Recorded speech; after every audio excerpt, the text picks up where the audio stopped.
حضرات، آج بہت ہی اہم مضمون کی طرف آپ حضرات کی توجہ کو لے جانا چاہوں گا، جو آج کے وقت میں اس کا سمجھنا اور جاننا بہت ہی ضروری ہے۔ اللہ کا ایک خاص قانون تمام آسمانی کتاب کی حامل قوموں کے لیے ہے۔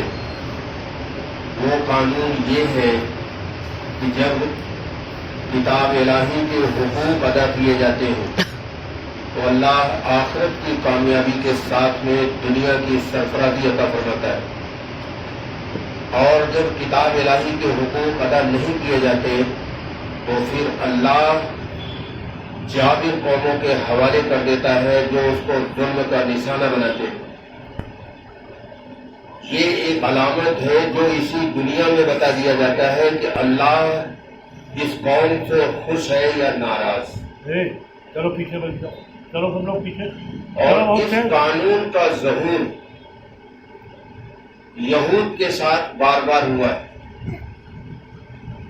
علماء جانتی ہیں کہ قرآن کا بڑا حصہ یہود کے تذکرے سے بھرا پڑا ہے۔ یہ اللہ نے یوں ہی نہیں کیا، ہمیں یہ بتانے کے لیے کیا کہ جو کچھ یہود کے ساتھ ہوا، آنے والی جو بھی امت ہے وہ بھی اگر ایسا ہی کرے گی تو اس کے ساتھ بھی یہی ہوگا۔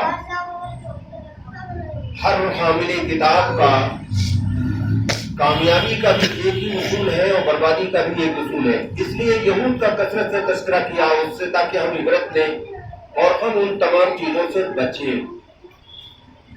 چنانچہ یہود کی بہت مختصر سی تاریخ کو سمجھنا آج ضروری ہے، پھر اس کے بعد چند اہم چیزیں سامنے آئے گی جو ہمارے عبرت کے اور کرنے کی چیزیں۔ اللہ نے یہود پر یہ احسان کیا کہ بنی اسرائیل جن کو کہتے ہیں، یہود تو ان کا نام بعد میں پڑا، ان کو اللہ نے فرعون کے ظلم سے نجات دیا، اور پھر اتنا ہی نہیں کہ خالی نجات دے دیا، موسیٰ علیہ السلام کے چلے جانے کے بعد اللہ نے ایسے حالات پیدا کیا کہ فلسطین کی حکومت یہودیوں کو عطا کی گئی۔ اس کے بعد ان کے اندر بگاڑ آیا، سرکشی اور ظلم آیا، اس کی پوری تفصیلات ہے قرآن میں۔ مختصر یہ کہ ان کے ظلم کے نتیجے میں اللہ نے بخت نشر کو، بعضوں نے اور نام لکھا ہے، تو بخت نشر یہ بابل کو اس دور میں عراق کہتے ہیں، عراق کا یہ شاہ تھا، اس نے فلسطین پر قبضہ کر لیا اور یہودیوں کے شاہی خاندان کے ایک آدمی کو اپنی طرف سے منتخب کیا کہ تم ہماری طرف سے حکومت کرو۔ یہود کو یہ ماتحتی اپنے قومی فخر کے خلاف نظر آیا، چنانچہ وہ بغاوت کے در پہ ہو گئے، اور اس وقت کچھ ایسے شاعر اور خطیب پیدا ہوئے یہودیوں میں جو ان کو ابھارنا شروع کیا جوشیلی باتیں کر کے۔ اس وقت کے جو یہودیوں کے نبی تھے ان کا نام تھا یرمیہ علیہ السلام۔ انہوں نے یہود کو سمجھایا کہ تم ان خطیبوں کی پرفریب باتوں میں نہ آؤ، تم اس حالت میں جو کمزوری کی تمہاری حالت ہے اس میں تم عراق کے شاہ بخت نشر کا مقابلہ نہیں کر پاؤ گے۔ اس کی بجائے تمہیں یہ کرنا چاہیے کہ تم اپنی دینی اصلاح کرو اور تعمیری جدوجہد میں لگ جاؤ، یہاں تک کہ اللہ تمہارے لیے راہیں کھول دے گا۔ یہ وقت کا نبی یہود کو سمجھا رہا ہے، یہود کی سمجھ میں نہیں آیا، وہ اپنے خطیبوں کے پرفریب باتوں میں آ گئے اور انہوں نے بخت نصر کے ساتھ بغاوت کر دیا۔ بخت نصر غضبناک ہوا اور اس نے عراق سے بہت بڑی قوت کے ساتھ دوبارہ یروشلم کو بھی تباہ کیا اور توریت میں بھی آگ لگایا اور بڑا ظلم کیا، بڑا قتل عام کیا۔ اس کے بعد یہود نے توبہ کیا، پھر اللہ نے ان کو اقتدار دیا۔ اور یہ بیچ میں ایک بات بتانا بھول گیا کہ اللہ نے یہودیوں کے بارے میں پیشگی طور پر یہ کہا تھا کہ تم دنیا میں 2 مرتبہ فساد کرو گے، کیا تو انہوں نے بہت مرتبہ، لیکن یہ نمایاں طور کی اسپیشل 2 قسم کے فساد کا تذکرہ اللہ نے خاص طور سے کیا۔ تو یہ ایک بار انہوں نے کیا تو اس کی سزا میں اللہ نے بخت نشر کو مسلط کیا، اور اس نے پھر اس سے اینٹ بجا دیا اور ان کی عبادت خانہ تک کو ڈھا دیا جو ان کی عظمت کا آخری نشان تھا۔ پھر انہوں نے توبہ وغیرہ کیا تو اللہ نے ان کی اس توبہ کے نتیجے میں پھر ان کے حالات ٹھیک کر دیا۔ میں بیچ کی تمام چیزیں چھوڑ کر کے بتا رہا ہوں، ان کے حالات ٹھیک کر دیا، ان کو پھر اقتدار دے دیا، لیکن اقتدار کے بعد پھر ان کے اندر بگاڑ آیا۔ اب اللہ نے اس کے نتیجے میں ان کے اوپر روم کے شاہ ٹائٹس کو مسلط کیا۔ یہ بڑی عجیب بات ہے، یہ واقعہ جو اللہ نے یہود کا قرآن میں تذکرہ کیا، یہ یوں ہی نہیں بیان کیا، یہ اس لیے بیان کیا کہ اللہ کو یہ معلوم تھا کہ بعد کی جو دوسرے نبیوں کو امتیں ان کے ساتھ یہ ہونے والا ہے، تو تاکہ وہ اس سے سبق لے لیں اور اس مصیبت سے بچ جائیں، یہ اس لیے بتایا تھا۔ اب ٹائٹس نے بھی جو حملہ کیا اس کے بارے میں قرآن نے کیا کہا وہ سن لیجیے، ورنہ تو سب پوری کہانی ہو جائے گی کہ یہ تو اتنی دیر سے کہانی بتا رہے ہیں، قرآن کا کوئی ثبوت ہی نہیں دیا، جبکہ پیچھے بھی جو واقعات بتائے اس پر بھی قرآن کی آیت نمبر 5 موجود ہے۔ اب یہ ٹائٹس نے جو حملہ کیا یہ آیت نمبر 7 میں اللہ نے فرمایا ان احسنتم احسنتم لانفسکم وان اسأتم فلھا فاذا جاء وعد اولاہما فَإِذَا جَاءَ وَعْدُ الْآخِرَةِ لِيَسُوءُ وُجُوهَكُمْ وَلِيَدْخُلُوا الْمَسْجِدَ كَمَا دَخَلُوهُ أَوَّلَ مَرَّةٍ وَلِيُتَبِّرُوا مَا عَلَىٰ تَتْبِيرًا مَا عَلَىٰ تَتْبِيرًا۔ بڑی عجیب بات شاید اللہ نے کہا، فرمایا کہ اگر تم اچھا کرو گے تو اپنے لیے اچھا کرو گے، اور برا کرو گے تو اپنے لیے برا کرو گے۔ پھر جب دوسرے وعدے کو وقت آیا تو ہم نے تم پر اپنے دوسرے بندے بھیجے تاکہ تمہارے چہروں کو بگاڑ دیں۔ یہ میں ترجمہ کر رہا ہوں قرآن کا، یہ کہانی قصہ نہیں ہے۔ اللہ نے کہا اس وقت جب مسلمانوں سے اللہ کہہ رہا ہے کہ میں نے ان کو جو بھیجا تاکہ تمہارے چہروں کو بگاڑ دیں اور تمہاری مسجد میں گھس جائیں جیسے پہلی مرتبہ گھسے تھے، وَلَا يُتَبِّرُوا مَا عَلَىٰ تَتْبِيرًا، تاکہ اور جس چیز پر ان کا بس چلے اس کو تباہ کر ڈالے، تمہارا چہرہ بگاڑ دیں، تمہاری مسجد میں گھس جائیں جیسے پہلے گزرے تھے، اور جس چیز پر ان کا بس چلے اس کو تباہ برباد کر دیں۔ یہ کون کہہ رہا ہے؟ اللہ کہہ رہا ہے کہ میں نے ان کو بھیجا تھا اس کے لیے۔ بہرحال وہ بڑی تباہی مچایا، بڑی بربادی ہوئی ان کی، اور پھر انہوں نے توبہ کیا تو اللہ نے پھر ان کے حالات ٹھیک کیا۔ اور بڑی عجیب بات کہی 8 نمبر کی آیت میں، اگر دوبارہ تم پھر ایسی سرکشی اختیار کرو گے تو ہم پھر دوبارہ ایسی تمہارے ساتھ کریں گے۔ یہ ایک اصول بتایا حامل کتاب کے لیے کہ اگر تمہارے اندر ظلم اور سرکشی اور غفلت پیدا ہوگی تو ہم دوسری قوموں کے حوالے کر دیں گے جو ظلم کا نشانہ بنائیں گے، اور اگر تم اللہ کے ساتھ تعلق اپنا اچھا کر لو گے، عاجزی اور اپنی ذمہ داری کا احساس کر لو گے تو ہم تمہارے حالات ٹھیک کر دیں گے۔ اور قرآن نے اس کا تذکرہ جگہ جگہ کیا بھی ہے اللہ نے، مثلا سورہ تغابن میں آیت نمبر 11 میں اللہ نے فرمایا ما اصاب من مصیبت الا باذن اللہ، جو بھی مصیبت آتی ہے اللہ کے حکم سے آتی ہے۔ ایسا نہیں کہ دنیا میں سب ایسے ہی الٹ ٹف ہے اور آپ سے آپ جو کچھ ہو رہا ہے، پوری دنیا اللہ کے کنٹرول میں ہے، کوئی شے ایسی نہیں جو اللہ کے کنٹرول کے باہر ہے۔ یہ پوری دنیا میں جتنے حالات ہیں یہ جو کچھ ہے یہ اللہ کی طرف سے ہے۔ اور ایک جگہ اللہ نے بڑی عجیب بات کہا، وَأَنَّ اللَّهَ مَعَ الْمُؤْمِنِينَ، یہ سورہ انفال کی آیت نمبر تو اس وقت سے نکل گیا ہے، اس میں اللہ نے فرمایا کہ اللہ ایمان والوں کے ساتھ ہوتا ہے، اور ایک جگہ فرمایا ان اللہ یدافع عن الذین مع المؤمنین، ان اللہ یدافع عن الذین آمنوا، اللہ ایمان والوں کی طرف سے دفاع کرتا رہتا ہے۔ یہ سورہ حج آیت نمبر یہ 18 کی ہے، اور یہ سورہ نساء آیت نمبر 141 میں اللہ نے فرمایا وَلَن يَجْعَلَ اللَّهُ لِلْكَافِرِينَ عَلَى الْمُؤْمِنِينَ سَبِيلًا، اللہ ہرگز انکار کرنے والوں کو، جس کو آپ کافر کہتے ہیں، اللہ ہرگز انکار کرنے والوں کو ایمان والوں پر غالب آنے کا موقع ہی نہیں دے گا۔ یہ 3 آیتیں، ان 3 آیتوں سے واضح طور پر یہ بات ہو گئی کہ اللہ نے یہ ذمہ داری دی ہے کہ جب تک ایمان والے اپنی ذمہ داری کو ادا کرتے رہیں گے، اللہ ان کے ساتھ ہے، اور اللہ نے وعدہ کیا کہ ہم ان کو آپ پر غالب نہیں ہونے دیں گے۔ اب اس کے برعکس ہم دیکھ رہے ہیں، قرآن کا جو وعدہ ہے اس کے برعکس دے رہے ہیں کہ لوگ ان پر غالب ہیں۔ تو اس کا مطلب یہ ہے کہ ہماری وہ زندگی نہیں ہے جس زندگی پر اللہ نے یہ وعدہ کیا۔ مثلا میں ایک مثال دے دوں حدیث سے، تو بات سمجھنا بالکل آسان ہو جائے گا، کوئی مشکل نہیں رہ جائے گا۔ مسلم شریف کی ایک حدیث ہے تو یہ بخاری میں بھی، لیکن مسلم میں ذرا اضافی کے ساتھ ہے، اس لیے میں مسلم کی حدیث لا رہا ہوں۔ اللہ کے رسول نے فرمایا 4 چیزیں جس کے اندر ہو وہ پکا منافق ہے، اور یہ مسلم کے الفاظ ہیں آگے کہ چاہے وہ نمازیں پڑھتا ہو چاہے وہ روزے رکھتا ہو۔ یہ الفاظ مسلم کے ہیں، یہ میں اپنی طرف سے نہیں کہہ رہا ہوں۔ وہ 4 چیزیں کیا ہیں؟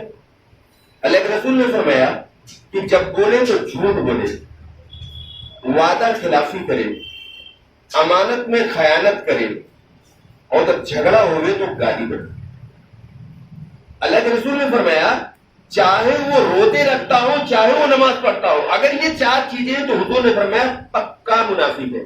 اب اس کا مطلب یہ ہے کہ اگر ان 4 میں سے ایک برائی ہو تو 25% منافق ہے، اگر 2 ہے تو 50% منافق ہے، اگر 3 ہے تو 75% منافق ہے، اور اگر 4 ہے تو 100% منافق ہے۔ اچھا یہ منافق کیا ہوتا ہے یہ بھی ذرا سمجھ لو۔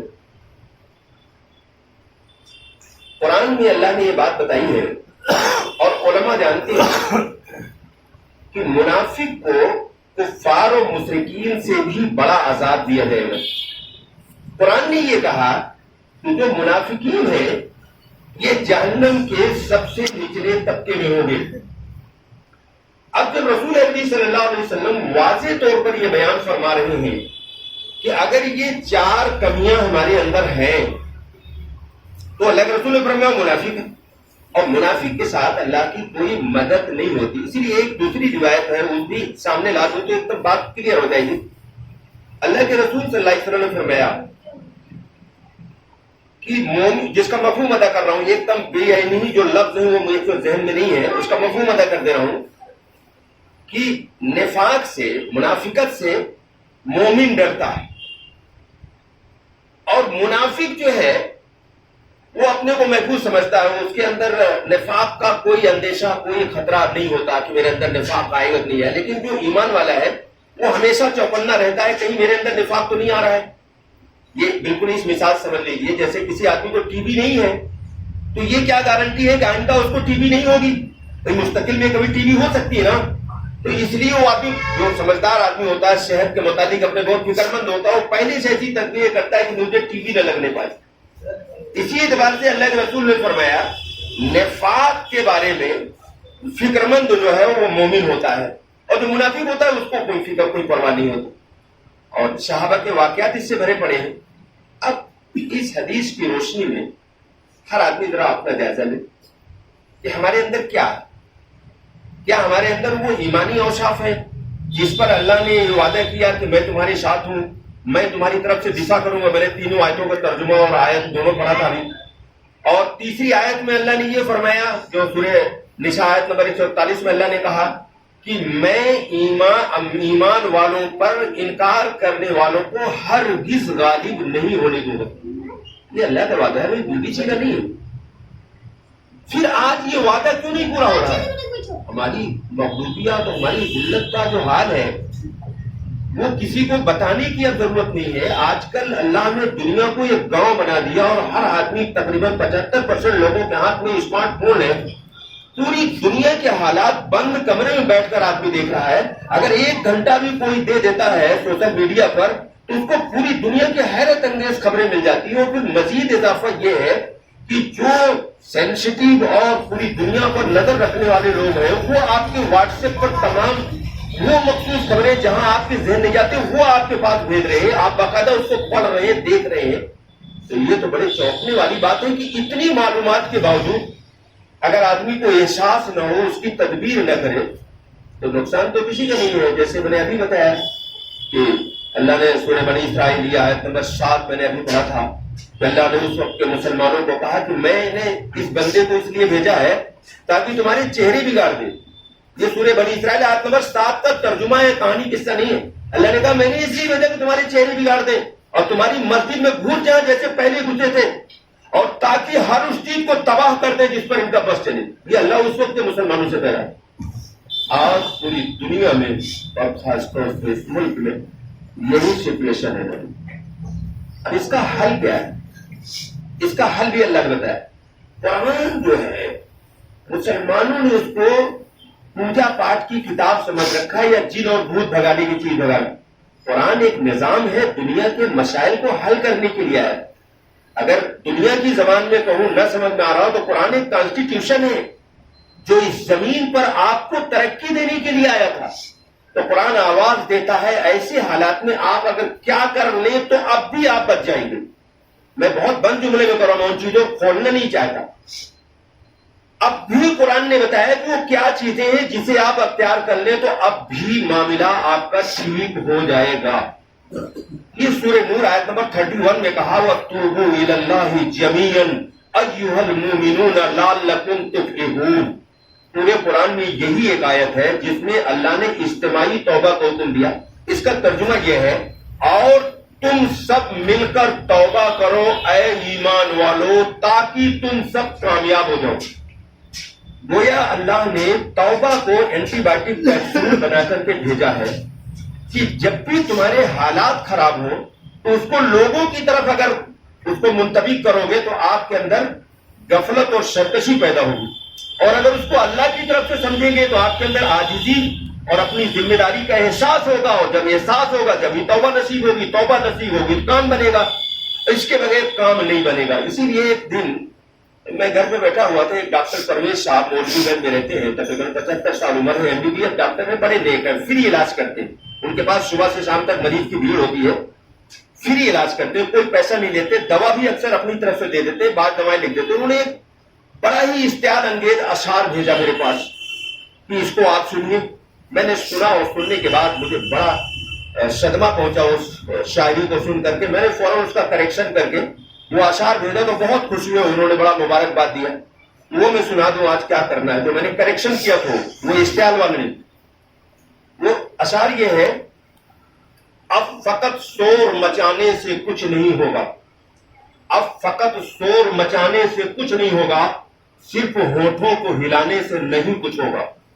خود کو پہچانو تم وفا والے تھے، امن والے تھے، سچائی والے تھے، انصاف والے تھے.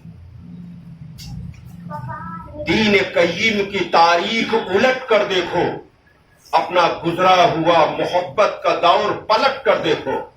تم تو محبت کے پہاڑ تھے، ساری دنیا کا دل جیت لیا تمہاری محبت نے.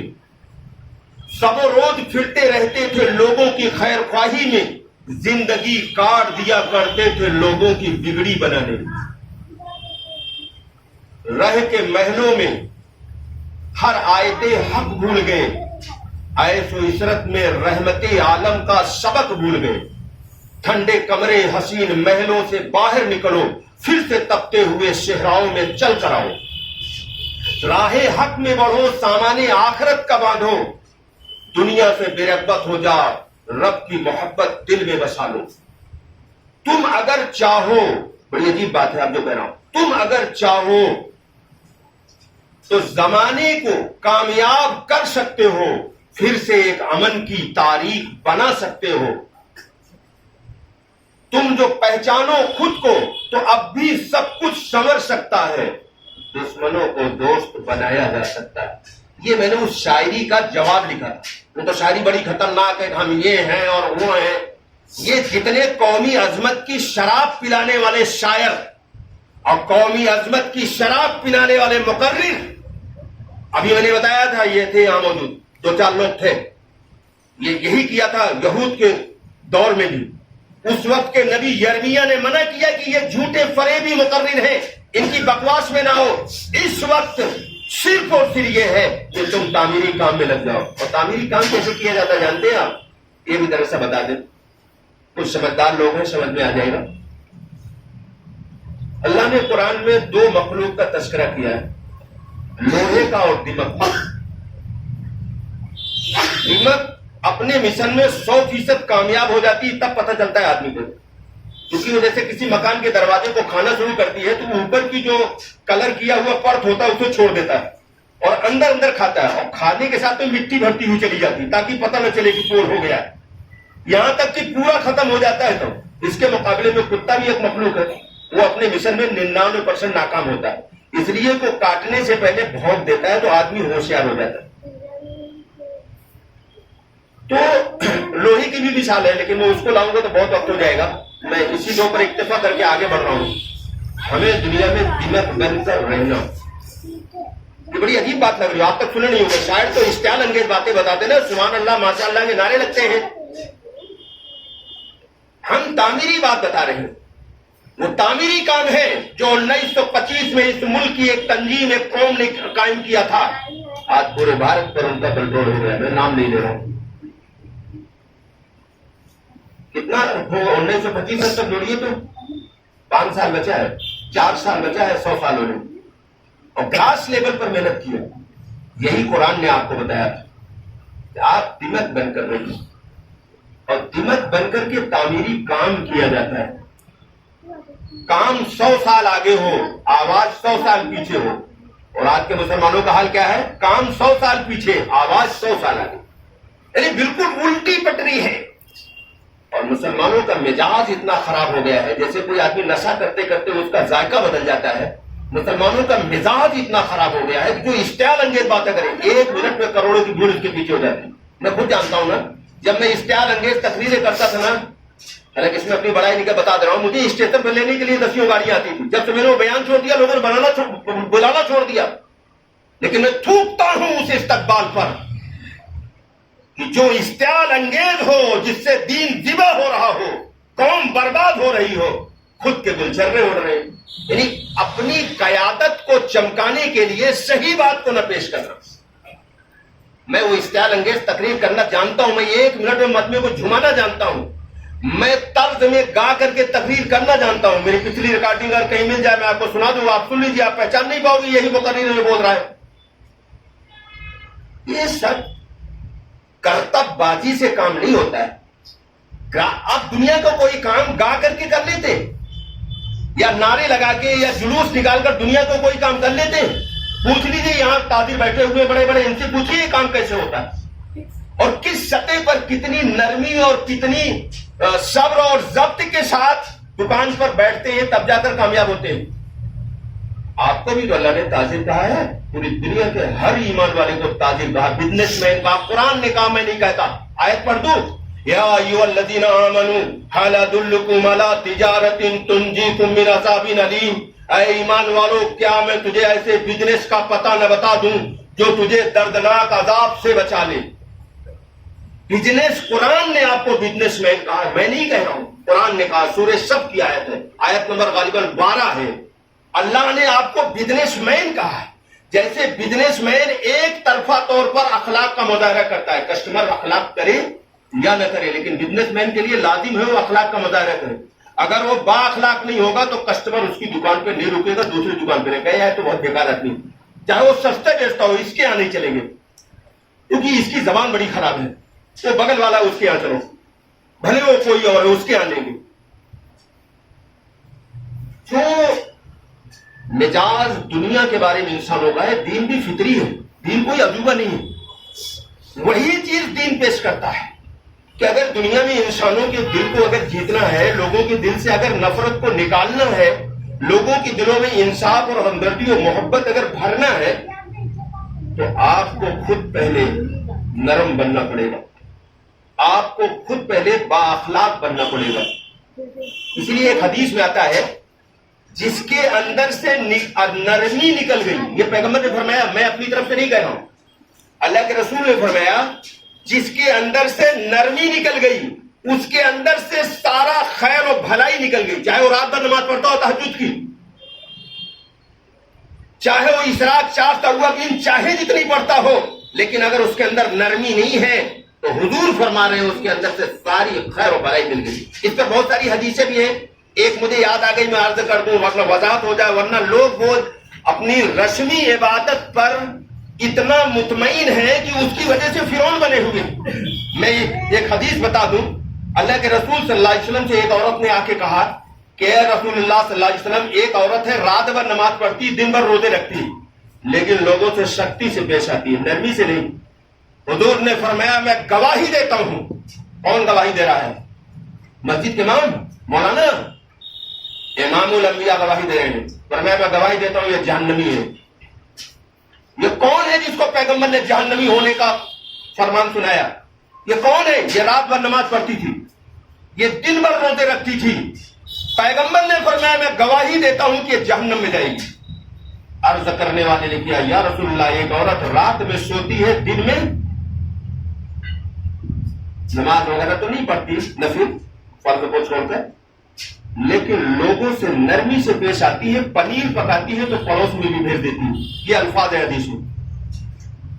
اس پر میں نے ایک بیان کیا تھا کہ اگر سالن کوئی اچھا پک رہا ہے اور اس کی خوشبو اگر پڑوس میں جا رہی ہے اور پڑوسی غریب ہے، مالداروں کی بات نہیں کر رہا ہوں، ان کے لیے تو آپ بھیج دو گے تو برا مانیں گے، وہ کرنے پتہ نہیں کیا سمجھ لیا آپ نے، لیکن اگر غریب کا مکان ہے تو ایک کٹورے میں سالن وہاں بھیج دو، ورنہ اس کے بچوں کو اذیت پہنچے گی، تکلیف پہنچے گی۔ تو اس عورت نے کہا اللہ کے رسول، ایک عورت ہے رات بھر سوتی ہے، نفل نماز نہیں پڑھتی اور دن میں نفل روزے بھی نہیں رکھتی، لیکن لوگوں سے نرمی سے پیش آتی ہے اور پنیر پکاتی ہے تو پڑوس میں بھیج دیتی ہے۔ اللہ کے رسول نے فرمایا میں گواہی دیتا ہوں یہ جنت میں جائے گی۔ کیا معلوم ہوا اس سے؟ رات بھر نماز پڑھنے سے، دن بھر روزہ رکھنے سے اچھا ہے کہ لوگوں کے ساتھ اچھائی سے پیش آؤ۔ اور اس وقت سب سے بڑی اچھائی کیا ہے آپ یہ سمجھیے، بند جملوں میں سمجھیے، میں کھول کر بولنے کا عادی نہیں رہا، مجھے بزدل سمجھ لیجیے یا کچھ بھی سمجھ لیجیے آپ۔ اس وقت سب سے بڑا کام کرنے کا یہ ہے کہ لوگوں کے اندر جو نفرت بھری ہے اس کو نکالنے کا کام کرتا ہے۔ اب یہ نکالنے کا کام میں ابھی 4-5 بار باقی ہے، میں آپ کو شارٹ میں بتانے جا رہا ہوں کیسے نکالا جاتا ہے نفرت۔ مثلاً اسی باری انکلیو میں کچھ لوگ رہتے ہیں، میں موہن لال گنج کی بات اگر بجنور کی بات بتاؤں تو آپ کو اتنی دور کون جا کے پتہ لگائے گا، باری انکلیو تو آپ سے ملا ہوا ہے نا، اگر میں جھوٹ بولوں گا تو آپ پکڑ لیں گے، جا کر پتہ کر لینا آپ۔ اسی باری انکلیو میں کچھ لوگ رہتے ہیں جو ہر سنڈے کو، کسی سنڈے کو میڈیکل کیمپ لگاتے ہیں۔ کہاں لگاتے ہیں؟ جہاں کے لوگ زیادہ نفرت کرتے ہیں وہاں میڈیکل کیمپ لگاتے ہیں، اور کسی سنڈے کو کھانا بانٹتے ہیں۔ کہاں؟ جو آپ سے سب سے زیادہ نفرت کرتے ہیں، نفرت بہت چلاتے ہو لیکن خود کو نہیں دیکھتے کہ ہم کتنی مکاری کر رہے ہیں۔ اسی کا جواب ہے جو اللہ دے رہا ہے۔ میں نے شروع کا بیان جنہوں نے سنو میری بیان کو سمجھ رہے ہیں، بیچ بعد میں آنے والوں کی سمجھ میں نہیں آئے گا۔ تو کسی سنڈے کو کھانا بانٹا جاتا ہے وہاں جہاں نفرت زیادہ ہوتی ہے، کسی سنڈے کو میڈیکل کیمپ ہم لگواتے ہیں وہاں جہاں نفرت زیادہ ہوتی ہے، کسی سنڈے کو کپڑے بانٹتے ہیں، عورتوں کے لیے سوٹ اور مردوں کے لیے کچھ اور۔ کہاں بانٹتے ہیں؟ بند جملوں میں سمجھو، جہاں نفرت زیادہ ہوتی ہے۔ یہ ہم کو پیغمبر نے سکھایا، میں اپنی طرف سے نہیں کر رہا ہوں۔ آئیے میں آخری واقعہ، اور اتنا بڑا واقعہ ہے کہ اس زمین پر اس سے بڑا کوئی واقعہ میرے نزدیک نہیں۔ اللہ کے رسول صلی اللہ علیہ وسلم حنین کے موقع پر جہاں مال کا انبار لگا ہوا تھا، آپ مال کا جائزہ لے رہے تھے، آپ کے ساتھ میں ایک غیر مسلم بھی تھا، اس کا نام ہے صفوان بن امیہ، یعنی مسلمان نہیں تھا، وہ غیر مسلم تھا، اور وہ مکے کا بڑا سردار تھا، عام آدمی نہیں تھا، اور مسلمانوں سے بڑی نفرت کرتے تھے۔ اللہ کے رسول کے ساتھ وہ بھی تھے۔ چلتے چلتے ایک وادی آئی، وادی سمجھتے ہو؟ دو پہاڑیوں کے بیچ میں جو میدان ہوتا ہے اس کو وادی کہتے ہیں۔ ایک وادی آئی، اس وادی میں اونٹ اور بکری بھرے ہوئے تھے، تقریباً 6000 سے زیادہ لکھا ہے کتابوں میں، 6000 اونٹ اور بکری۔ میں ایک جمعے کو اور یہاں بیان کر چکا ہوں، لیکن آج چونکہ دلیل میں اس کو سنانا ضروری پڑ گئی اسے دوہرا رہا ہوں، ورنہ میں کوشش کرتا ہوں میرا کوئی بیان دہرایا نہ جائے، جو ایک بار کہہ دیا اس کا زندگی میں نمبر نہ آئے، یہ میں کوشش کرتا ہوں، لیکن دلیل میں آج اس کی ضرورت پڑ گئی اس لیے لا رہا ہوں۔ تو وہ بکری اونٹ سے بھرا ہوا تھا، آج کے دور میں کتنا ہوگا؟ کم سے کم 5 کروڑ کا تو ہوگا ہی نا۔ تو صفوان بن امیہ جو ہے وہ للچائی ہوئی نظر سے مال دیکھ رہا، اتنا مال. صاحب ایمان کی پہچان یہ ہے وہ مال اور بے مال کو برابر سمجھتا ہے، اس کی کوئی حیثیت نہیں ہوتی، اس کی تفصیل کا وقت نہیں ہے. تو وہ بڑی للچائی ہوئی نظر. پیغمبر نے فرمایا صفوان تمہیں یہ مال بہت پسند ہے؟ انہوں نے کہا ہاں. اللہ کے رسول نے فرمایا یہ سارا مال اور یہ وادی یعنی یہ زمین بھی، یہ زمین اور زمین کے اندر جتنا مال ہے 5 کروڑ کا وہ سب تیرے حوالے کر دیا. یہ کس کو دیا تھا پیغمبر نے؟ مسلمان کو، حضرت جی کو. ہاں ہمارا حال تو ہے کہ جو حضرت جی ہوں گے ان کو مسافہ مون کا ٹھنڈا اور گفٹ ہوگا، دوسروں کو تو سلام کا جواب بھی نہیں دیں گے. پیغمبر کا اسلام یہ ہے کہ 5 کروڑ سے زیادہ مال غیر مسلم کے حوالے کر دیا. اور پھر اس سے کیا ہوا؟ قرآن نے بھی حکم دیا زکوٰۃ کی رقم غیر مسلموں کو دو. سورہ توبہ آیت نمبر 60 میں لکھا ہے. یہ میں ایک دن اور کہا تھا، یہ بار بار کہتا ہوں کہ یہ بتایا نہیں جاتا لوگوں کو. میں بتا رہا ہوں کہ اللہ نے غیر مسلموں کو دینے کو حکم دیا. تو جب پیغمبر نے دیا اور آج جو ہم دے رہے ہیں تو کیا ہو رہا ہے؟ دونوں کو میں آج سامنے ثابت کرنے جا رہا ہوں. صفوان بن امیہ نے کہا اتنی بڑی سخاوت کسی رسول کے نفس کے علاوہ کسی اور کا نفس نہیں کر سکتا. میں گواہی دیتا ہوں اللہ کے علاوہ کوئی الہ نہیں اور محمد صلی اللہ علیہ وسلم اس کے رسول ہے. کیا مطلب؟ یعنی ایمان قبول کر لیا. تقریر سے، جلوس سے پیغمبر نے 5 کروڑ سے زیادہ کا مال دیا تھا، اس سے انہوں نے ایمان قبول کر لیا تھا. اب آئیے پریکٹیکل ثبوت آج دے رہا ہوں. یہ جو باری انقلاب والے ہر سنڈے کو غیر مسلم بھائیوں کے محلے میں جا کر میڈیکل کیمپ لگا رہے ہیں، کھانا بانٹ رہے ہیں، کپڑا بانٹ رہے ہیں، ذرا آپ محلے میں جا کے دیکھیے. تو میں ایک واقعہ بتا دوں. جنوری میں گرو نانک جینتی تھی، یہی تو جنوری ابھی گئی، اب جنوری دوسری آ رہی ہے. پچھلی جنوری جو گئی اس کی بات بتا رہا ہوں. تو ہمارے ساتھیوں نے اس گردوارے میں جا کر 1 کنٹل آٹا دیا، 50 کلو چاول دیا، 15 کلو سرسوں کا تیل دیا. اور پھر ہماری عورتیں بھی گئی ان کے یہاں کھانا بنانے. کس کے یہاں گئی؟ سکھوں کے یہاں. ہاں کسی کو سمجھ میں نہ آئے تو مجھ سے دلیل لے رہا جمعے کے بیان کے بعد. یہ سب پیغمبر نے کیا ہے. تو سکھوں پر کیا اثر پڑا؟ پورے لکھنؤ کا سکھ کیا کہہ رہا ہے؟ آئندہ ہم کوئی پروگرام مسلمانوں کے مشورے کے بغیر نہیں کریں گے. اور ان کی آنکھوں میں نمی تھی. کہا ہم جان بھی نہیں سوچ بھی نہیں سکتے کہ مسلمان اتنے نیک ہوتے. ہم 10 سال تقریر کرتے تو یہ نہیں ہوتا جو اس عمل سے ہوا. پیار سے دل کو جیتنے والا نفرت کے اظہار میں گم ہے. میرے نبی نے ساری دنیا کو محبت سے فتح کیا تھا اور آج بھی اسی محبت سے دنیا میں امن قائم ہوگا. اور اگر ہم نہیں کریں گے تو آخری ایک جملہ کہہ دے رہا ہوں، یہ 1 گھنٹے کی بات ہے اور جو دنیا کے چند اسکالر کے علاوہ کوئی جانتا بھی نہیں. بہت چیلنج کے ساتھ کہنے جا رہا ہوں، اس زمین پر ایک بڑا انقلاب آنے جا رہا ہے جس کو غیر مسلم اسکالرز زیادہ آج کل کہہ رہے ہیں. حالانکہ قرآن کی بات ہے جو وہ کہہ رہے ہیں. ایک بڑا انقلاب آنے جا رہا ہے اور اس انقلاب کی 2 کنڈیشن ہے. ایک کنڈیشن یہ ہے کہ جو نام نہاد مسلمان ہے یہ چھانٹ دیے جائیں گے. چھٹائی بڑی خطرناک ہوتی ہے، جیسے یہودیوں کی چھٹائی ہوئی تھی، ابھی میں نے بتایا تھا سنو کو. یہ چھانٹ دیے جائیں گے. یعنی میں لرزتا ہوں جس وقت یہ کیفیت منظر میں اپنے ذہن میں گھومتا ہے کہ چھٹائی کے وقت کیا ہوتا. میں نے قرآن میں دیکھا ہے نا کیسے چھٹائی کی گئی تھی پچھلے قوموں کی. 6 لاکھ کو کاٹ دیا تھا، بیت المقدس کو زمین دوز کر دیا تھا، بالکل نام و نشان مٹا دیا تھا. تو دوبارہ بعد میں تعمیر کیا انہوں نے. اب یہ دوبارہ چھٹائی ہونے کا دور آ گیا ہے. لیکن اللہ نے دوسری کنڈیشن بیان کی ہے کہ اگر تم 2% بھی وہ شرط پوری کر دو تو پھر میں تمہاری چھٹائی نہیں ہونے دوں گا. پھر امن کے ساتھ یہاں ایک پوری دنیا کا ایک سسٹم بدلنے جا رہا ہے. 1000 سال کے بعد سسٹم بدلتا ہے، لیکن رسول کی وجہ سے 500 سال کی مہلت دے دی گئی. کسی کو سمجھنا ہے تو مجھ سے بعد میں سمجھیے، میں اس کو تقریر میں نہیں لا سکتا. یہ 1 گھنٹے کا مضمون ہے. تو اس وقت پوری دنیا کا سسٹم بدلنے جا رہا ہے اور جو میں کہہ رہا ہوں اس کی کچھ باتیں تو ان پڑھ سمجھ رہا ہے، اس لیے کہ سوشل میڈیا پہ کچھ چیزیں دیکھ رہا ہے. وہ پوری دنیا میں ایک زبردست چینجنگ آنے جا رہی ہے. جب بھی کوئی چینجنگ آتی چاہے دنیاوی یا دینی، اس میں بڑی بھاری تعداد کی چھٹائی ہو جاتی ہے. چھٹائی مطلب سمجھتے ہیں؟ ان کو ختم کر دیا جاتا ہے. اللہ حفاظت فرمائے. اس لیے میرے دوستوں اگر چاہتے ہو کہ چھٹائی والے مظالم سے ہم بچ جائیں تو پھر قرآن کے اس آیت پر عمل کرنا ہے جو ابھی میں نے پڑھا تھا، سورہ نور آیت نمبر 31. وَتُوبُوا إِلَى اللَّهِ جَمِيعًا أَيُّهَا الْمُؤْمِنُونَ لَعَلَّكُمْ تُفْلِحُونَ. 3 شرطوں کے ساتھ توبہ کر لے تو اللہ اپنے غضب کو روک لیتا ہے اور چھٹائی کو بند کر دیتا ہے اور پوری دنیا میں خدا پھر سے ایمان والوں کو عافیت کے ساتھ غلبہ عطا کر دیتا ہے. رزلٹ آپ کے ہاتھ میں ہے، چاہے عافیت لے لو چاہے تباہی لے لو. عافیت کا راستہ توبہ ہے، سرکشی اور ظلم سے توبہ ہے، انکساری اور عاجزی اور ذمہ داری کو اپنانا ہے.